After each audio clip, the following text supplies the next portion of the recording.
अस्सलाम वालेकुम my dear all foodies. आज की रेसिपी मैं आपके साथ शेयर कर रही हूँ खूंटे वाली टिक्कियाँ, या फिर आप इसे मीठी टिक्कियाँ भी कह सकते हैं।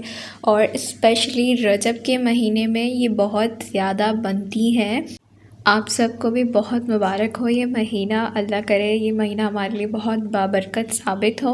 तो इसीलिए मैं आज की रेसिपी रजब के महीने के लिए स्पेशली टिक्कियों वाली लाई हूँ। मैं आपको इसकी आवाज़ भी सुनाऊंगी कितनी क्रिस्पी है। तो ये टिक्कियाँ हम बनाना स्टार्ट करते हैं। बिस्मिल्लाहिर्रहमानिर्रहीम। यहाँ पर मैंने इंग्रेडिएंट्स जो लिए हैं पहले मैं वो आपको बता देती हूँ। कोकोनट पाउडर लिया है मैंने 1 कप। अगर आप लोग ज़्यादा डालना चाहते हैं तो 1.25 कप भी कर सकते हैं। दूसरी साइड पर मैंने यहाँ पर मैदा लिया है 250 ग्राम यानी 2 कप। मिल्क लिया है 1 कप। सूजी ली है 1 कप। साइड में मैंने यहाँ पर घी लिया है तकरीबन 1 कप। मेल्टेड घी है, आपने भी मेल्टेड घी ही डालना है। अगर आपके पास बटर हो तो वो भी आप ले सकते हैं। 1/2 कप से भी कम मैंने यहाँ पर तेल लिए हैं। क्योंकि टिक्कियाँ बना रहे हैं तो ये हम तिल वाली टिक्कियाँ है, टिक्कियाँ में तिल डलते ही हैं। और ये पाउडर शुगर है 1 कप और 1 टेबलस्पून मेरे पास यहाँ पर छोटी इलायची का पाउडर है। चलिए फिर रेसिपी को स्टार्ट करते हैं। पहले यहाँ पर हम 2 कप मैदा इसमें शामिल कर देंगे।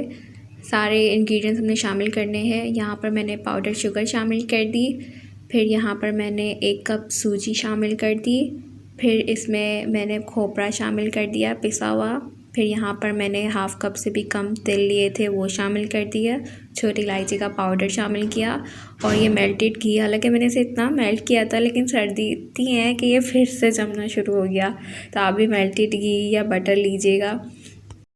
अब हम इसको अच्छे से मिक्स करेंगे कि ये थोड़ा सा जो इसका मिक्सचर है ना वो पाउडर फॉर्म से थोड़ा सा गाढ़ा होना शुरू हो जाए। क्योंकि हमने इसमें घी डाला है तो ये थोड़ा मोटा होना शुरू होगा। तो इसको घी को हम अच्छी तरीके से मिक्स कर लेंगे, हर जगह से मिक्स कर लेंगे। ये देखें किस तरह से इसमें लम्स बन रहे हैं। बस ऐसा ही बनाना है, अपने मिक्स कर लेना है। फिर ये जो 1 कप मिल्क लिया था वो हम थोड़ा थोड़ा डालकर इसको आटे की तरह गूँधेंगे। याद रहे डो हमने ज़्यादा नरम नहीं करनी है। अगर आपका जो कप का साइज़ है यानी दूध जो आपने लिया है वो ज़्यादा कप भर लिया है तो आप थोड़ा थोड़ा करके डालें। जैसे आपको लगे कि आपकी डो रेडी हो गई है तो जो बचा हुआ दूध है वो आप रख सकते हैं, यानी आपने ज़रूरी नहीं पूरा ही डाल देना है। वैसे 1 कप की मेजरमेंट परफेक्ट होती है।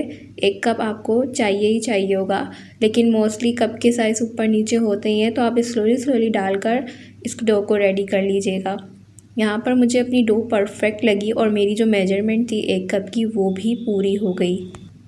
डो को मैंने यहाँ पर नॉर्मली रखा है, लेकिन नॉर्मल से थोड़ा सा हार्ड की तरफ जाते हुए है, यानी थोड़ी सी सख्त कंसिस्टेंसी है इसकी। अब यहाँ पर मैं इसको 20 मिनट का रेस्ट दूँगी ताकि हमारा आटा अच्छी सी फॉर्म में आ जाए। तो हम इसको 20 मिनट के लिए रूम टेम्परेचर पर रख देंगे। इससे पहले मैं आपको तोड़कर दिखाती हूँ कि ये कितना मैंने हार्ड रखा है। ना ज़्यादा नरम करा है और ना ज़्यादा हार्ड। जैसे रोटी के लिए आटा गूँथते हैं हम, ये बिल्कुल वैसे ही है, लेकिन इसकी फॉर्म जो है वो थोड़ी सी हार्ड रखी ताकि हमारी टिक्कियाँ जो है वो क्रिस्पी बने। 20 मिनट रूम टेम्परेचर पर रख देंगे। 20 मिनट के बाद इसको हम अच्छे से नीट कर लेंगे, यानी इसको अच्छे से जो है मसल लेंगे आटे को।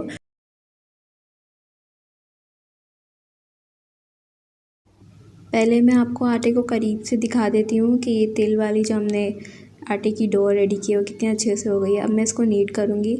आप भी देखें, हर रोटी वाला आटा हो या कोई भी आप ऐसी डो बनाएं या फिर पिज़्ज़ा डो बनाएं, ये टिक्की की डो है तो आपने इसको अच्छे से नीट करना है। इससे आटा जो है वो बहुत अच्छी सी फॉर्म में आएगा और आपके हाथों में यूज़फुल हो जाएगा। यूँ नहीं कि जगह जगह चिपक रहा हो और आपको परेशान करे। इस तरह के आपने पेड़े बना लेने हैं। मेरे इतने डो में 3 पेड़े बने हैं, इतने ही साइज़ के। मैंने अच्छे से गोल साइज़ के पेड़े बनाकर इसको वेलने या आप जो भी इसको कहते हैं रोटी मेकर, उसकी मदद से मैंने इसको वेला। टिक्की को हम थोड़ा मोटा शेप देंगे, थिक रखेंगे, मोटी रखेंगे। तो मैंने ज़्यादा पतली रोटी नहीं बनाई। और कोई भी आप शेप ले सकते हैं, शेप कटर ले सकते हैं राउंड शेप का, या फिर आपके घर में कोई इस साइज़ का ढक्कन हो मसाले वगैरह का या किसी डब्बी का तो वो भी आप ले सकते हैं, वो भी काफ़ी यूज़फुल है। उसकी मदद से फिर आपने टिक्की जैसी शेप ले लेनी है और ये देखें कितनी इजीली हमारी टिक्की की शेप बन गई है। और मैंने इसको इतना ही थिक रखा था क्योंकि ये आटे में जाके थोड़ी सी फूलती है। अब बाकी का बचा हुआ आटे को भी हम रोटी की तरह बनाएंगे और इसमें भी कटर लगाकर इसकी टिक्की रेडी कर लेंगे। ये मीठी टिक्कियाँ बहुत ही मज़े की बनेगी। अच्छा, अब बात करते हैं इसकी मिठास की। अगर आप ज़्यादा मीठा खाते हैं तो आप चीनी जो है 1 कप की जगह 1.5 कप भी ले सकते हैं, 2 कप भी ले सकते हैं, जितनी आप चीनी खाते हो। मैं चीनी जो है वो थोड़ा कम खाती हूँ क्योंकि ये ऑलरेडी इतनी ऑयली होगी तो आप अपने हिसाब से रख सकते हैं, चीनी कम ज़्यादा अपने हिसाब से आप कर सकते हैं। इस तरह से आपने रेडी कर लेनी है टिक्कियाँ। ये मैं घी में फ्राई कर रही हूँ। देखिए, ये मैं घी में फ्राई कर रही हूँ, मेरी आधी फ्राई पैन घी से भरी हुई है, ठीक है। पहले मैंने घी को अच्छे से गर्म किया है तकरीबन 5 मिनट के लिए।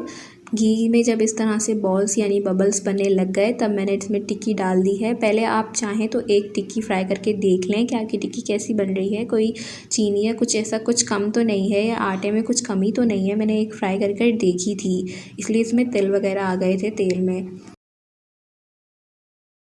5 मिनट तक आपको इन टिक्कियों को फ्राई करना है। 5 मिनट में ये अंदर से बहुत अच्छे से कुक हो जाएंगी।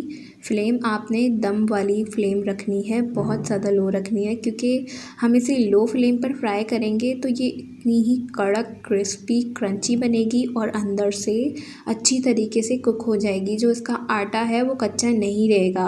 और डीप फ्राई कर रही हूँ, जैसे आपने देखा है मैंने घी अच्छा खासा इसमें डाला हुआ है, इससे ही हमारी टिक्कियाँ क्रिस्पी बनती हैं। 5 मिनट तक मैं इसको लो फ्लेम पर बिल्कुल फ्राई करूँगी ताकि अंदर से ये कच्ची ना रहे। लास्ट में जब 5 मिनट होने लगे तो थोड़ी सी लो टू मीडियम वाली फ्लेम कर कर इसका कलर अच्छा कर लूँगी।